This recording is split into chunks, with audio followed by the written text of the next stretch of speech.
I'd like to thank Goldie for introducing me, and for you guys for having me here. I got kicked out of school in year 10, and no other schools would take me.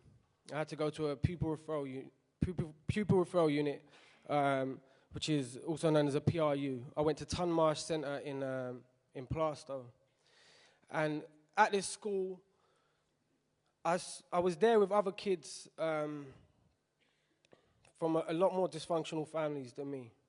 They've been through a lot more than me. And one thing we shared in common is we didn't have any respect for authority, whether it be teachers or police. I think the reason why we didn't have respect for authority was because we felt that we were ignored by society, that we didn't belong to it. And so we wouldn't listen to anyone, apart from our favorite rappers. You know, there was underground music out there that we would listen to. We would let this music raise us. And most of these artists we'll never meet in our lives, but their words are what guided us. And unfortunately, some of those words are negative. You know, within hip-hop, there is that kind of, that hip-hop that romanticizes street life and being a gangster and selling drugs. There is that, but there's also conscious hip-hop. And I was a fan of the conscious hip-hop. I was the fan of the hip-hop that was like poetry. It was like reading a book, and it changed your life.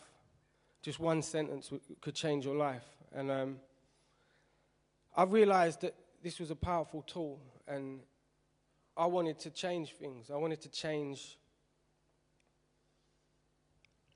the stuff that I read in the paper, or the stuff that I came in direct contact with that I didn't agree with.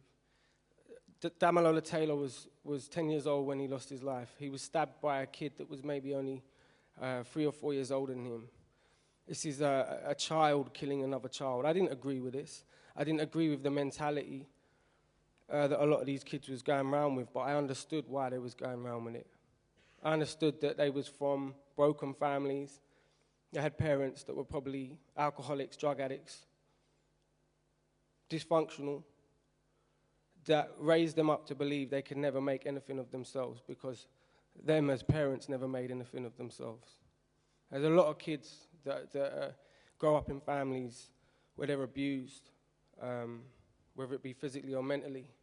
And the great thing about the Tunmarsh Centre was it was a place where these kids could go for the first time in their life and be showed encouragement and motivation and be told that they can make something of their lives.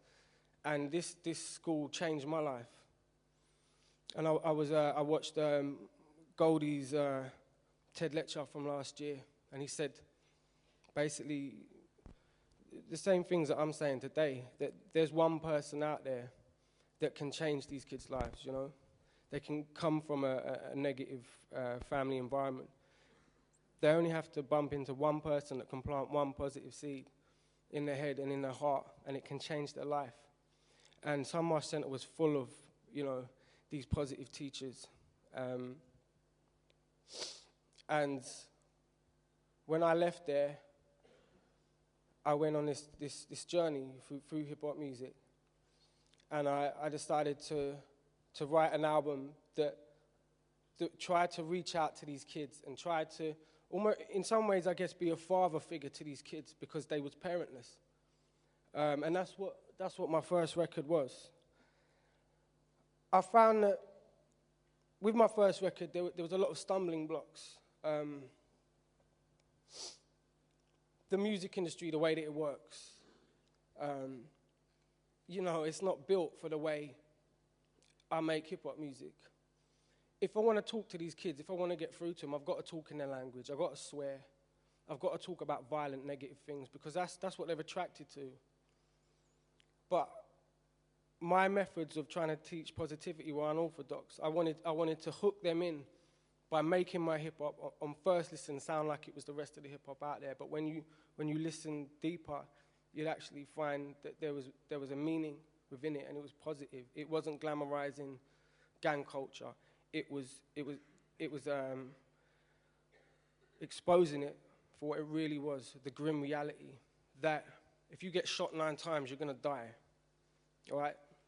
You know, 50 Cent's lucky to be alive.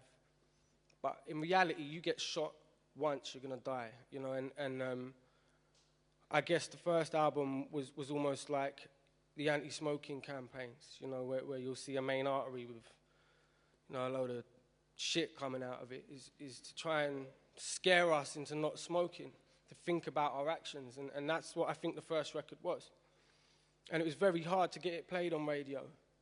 So I took a break from it, because I started hating music, you know, and I took a break from the politics of hip-hop. I tried to get All Manors made, and I had a lot of big film companies, you know, that was interested in making it, but nobody wanted to take the chance on me because, you know, I was an untested, untried director. I was ready to make Ill Manors before this album came out. And the only reason that I didn't make it is because no one would back me until this album came out and went straight to #1. And then suddenly people wanted to give me their money. But by then it was too late. I'd already done a deal to make this film on a small budget. And the reason why I care about it so much is because this project was me going back to Tunmar Centre, going back to the schools in the local area, specifically targeting the poor schools in the local area, because I needed kids to represent the characters in this story in a real way. I couldn't have thespians. I mean, I couldn't. At 14 years of age, you know, you can't expect a 14-year-old kid who's not from this world to portray this world. You can't expect that. The one school that invited us in with open arms was Rokeby School, which doesn't exist anymore, which is an all-boys school in Stratford. And I found some gems there, man. I found some real talent there. And, you know, I only had one space for one role, and there was like 5 kids.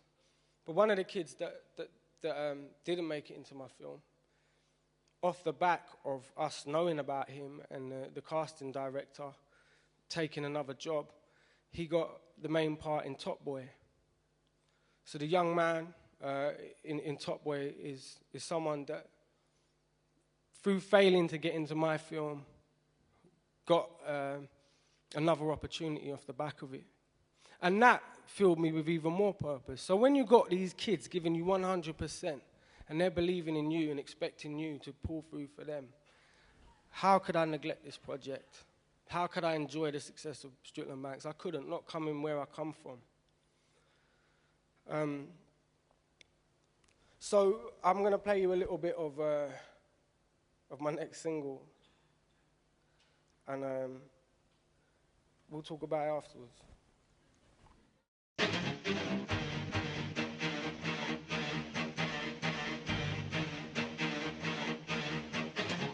Let's all go on the urban safari, we might see some illegal migrants.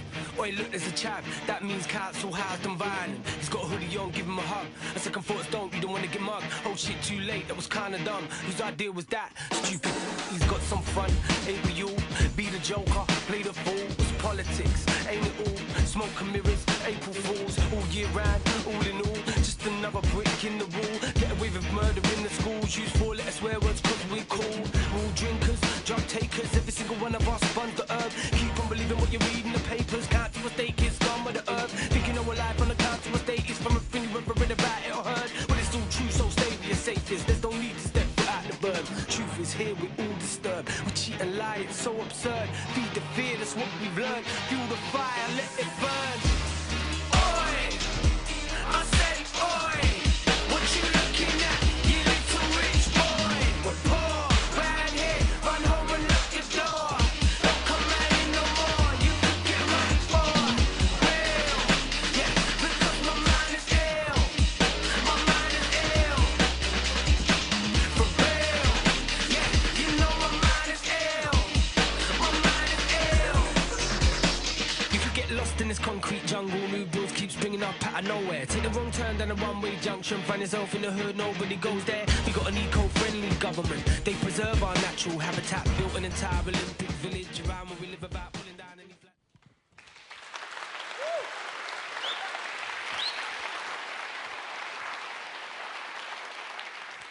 I want to ask you guys what this is a picture of.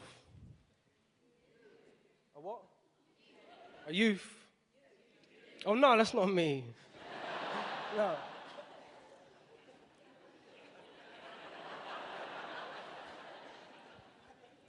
What is it though? What is it? It's a child, it's a boy, yeah? All right. What's that?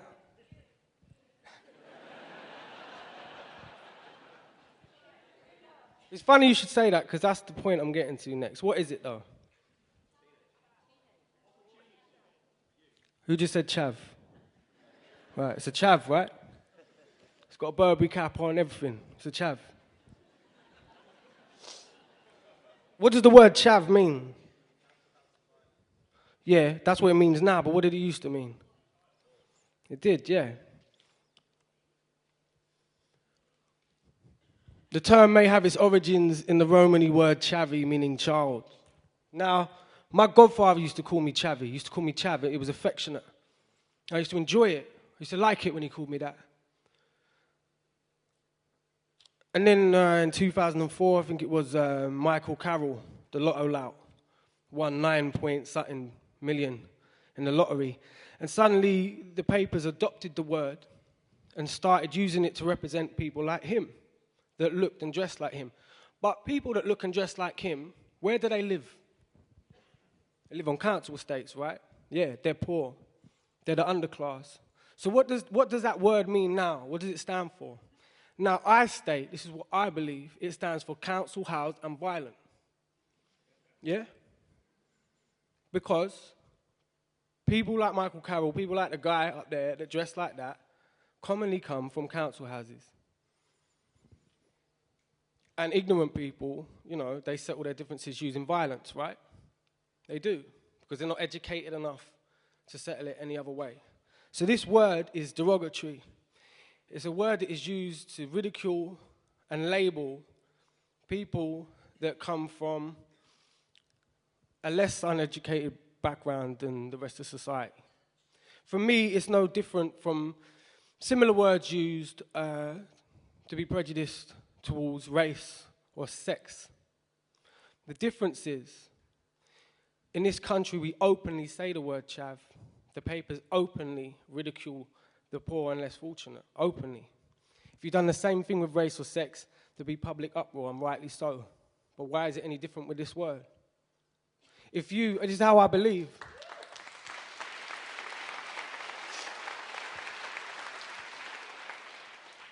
I believe that there is a demonization of the youth throughout the media, and people are falling for it. Because if you've had no direct contact with the kids that I'm talking about, how the hell can you judge them? Because you're only judging them based on something you read in a newspaper, aren't you? And see, this fuels the fire.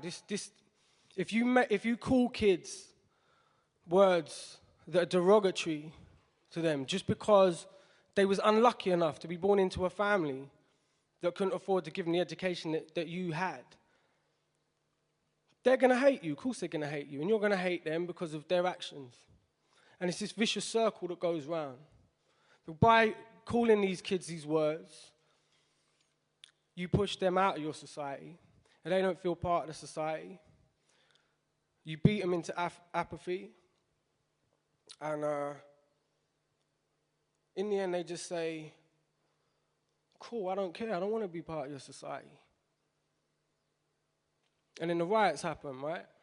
You've got a generation of youths out there on the streets, the weather's hot, it's nice, they ain't got nothing to do because all the community centres have been shut down. And all the money that was put into summer projects to keep these kids monitored and occupied because their parents ain't going to bring them out of the country on holiday. Well, they're not going on anymore. So they've got nothing to do. Some riots kick off. And in some ways, justifiable reasons in Tottenham, right? A young man lost his life. But then it spreads. And you've got a whole generation of kids that do not feel like they're part of this society. And they start rioting and looting and taking the things that society has made them feel are the most important things.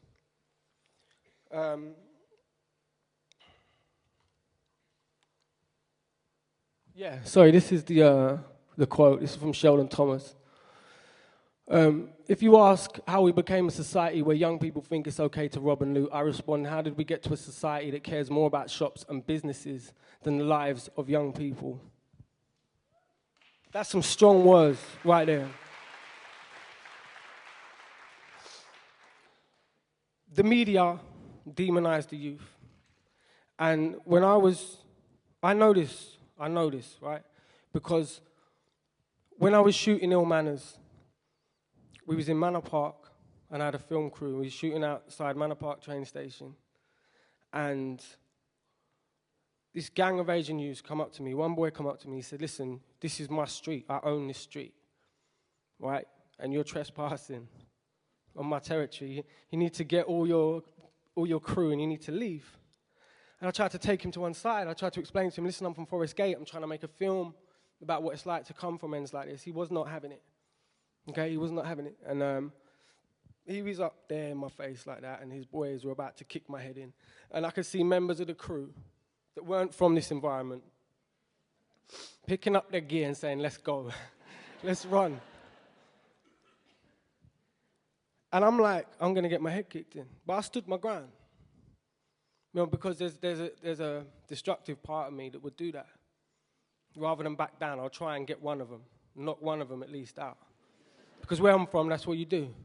And I could feel that. I could feel it coming. I'm thinking, right, you got to nut one of them before they all jump on you. And then all I hear is, this ain't your street. Bang! I see the biggest group of guys I've ever seen in my life, right? Come out of nowhere, just like brush these kids aside like they're nothing. Like they were made of paper. Kids all like head down, tail between their legs, walk away. I'm looking at these guys. I'm thinking, do I know these guys? Like, nah, I don't know these guys. He nods at me and he says, do your thing, man. Do your thing. And I had security for the rest of the day. And I did. And in return, I put these guys, the heroes, in the film. Now, when I spoke to a newspaper about this story, I thought there's no way they can twist this story. I was so happy to talk to this newspaper about this story. Their version of events is the same as mine, all up until the point where I was about to get my head kicked in, but I wasn't scared. And then they changed the subject. Why would you leave out the greatest thing about the story, the whole point of that story? Why would you leave it out? Because for the rest of your newspaper, it doesn't fit in. Because all the other articles in the newspaper are about how bad the kids are in this country and how much of a problem they are. All right? So I know we demonize the youth in this country. And I'm asking you, the people out there, not to be so naive and just don't fall into the trap. And don't let what you read in the newspaper and the media sway you. I'm going to try and wrap this up. You know I can talk for hours. This guy, he was 19 years old when he joined my band. He was a very quiet young man, but a very talented young man. And I saw that talent in him. And I brought him on tour. And he flourished. Like I threw him in at the deep end. But he's so talented that he rose to the occasion. This guy, he's from Forest Gate, comes from a dysfunctional family background like myself, had a bad attitude, but again, very talented. And I took him on the road with me, and I showed him the opportunities that were there, that was out for him. But now, listen, I can only do that if I meet a young person and I see they have a musical talent or they have an acting talent, they're the only kids I can help. Like, if you can do something else, like, I don't know, maybe, I don't know, like you're a plasterer or something. You come up to me and you go, listen, I really want to be a plasterer. I'm saying, well, I can't really help you with that, mate. I can't. But what I realize is there's other individuals out there that feel passionate about these kids as much as I do, that will help these kids. And that brings me to this guy.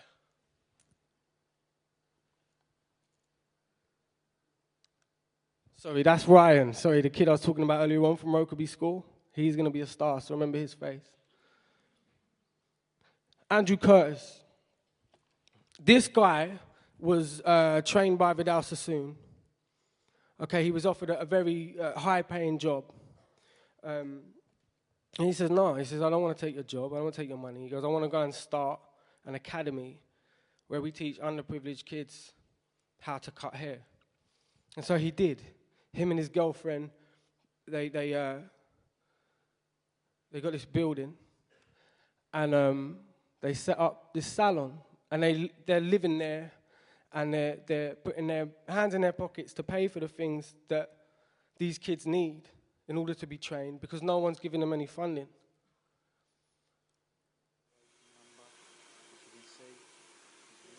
So he's got kids like that without this would have criminal records, that would be going to prison, that would be going down the wrong path. And no one's funding him, no one's backing him to do this. So he's doing it off his own back, just out of love. Like, you know, that's me right there, but in a different form.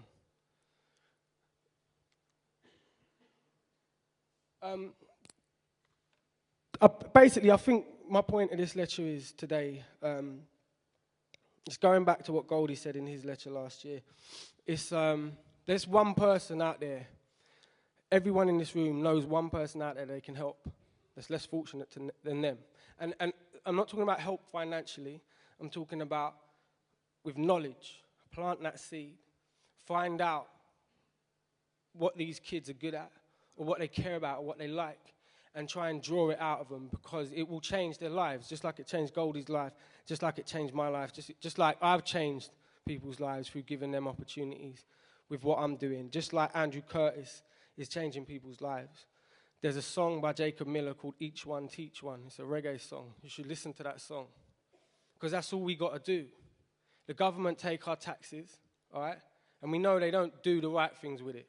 So this ain't about money, and you're just going to have to accept that that's what the government do, all right? But just because we pay taxes doesn't mean we allowed to have an opinion on something that we're not willing to put the time in to change, because that money is only going to pay for some social worker's salary.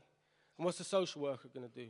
Put in time and effort and energy into these individuals and engage with these individuals. So everybody out there, you can do that for at least one other person.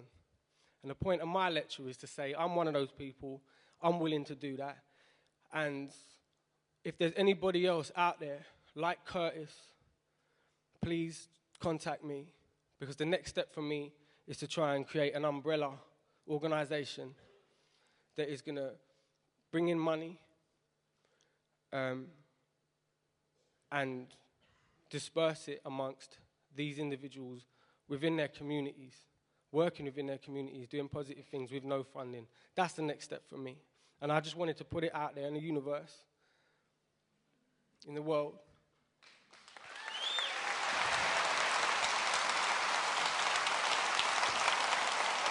Thank you.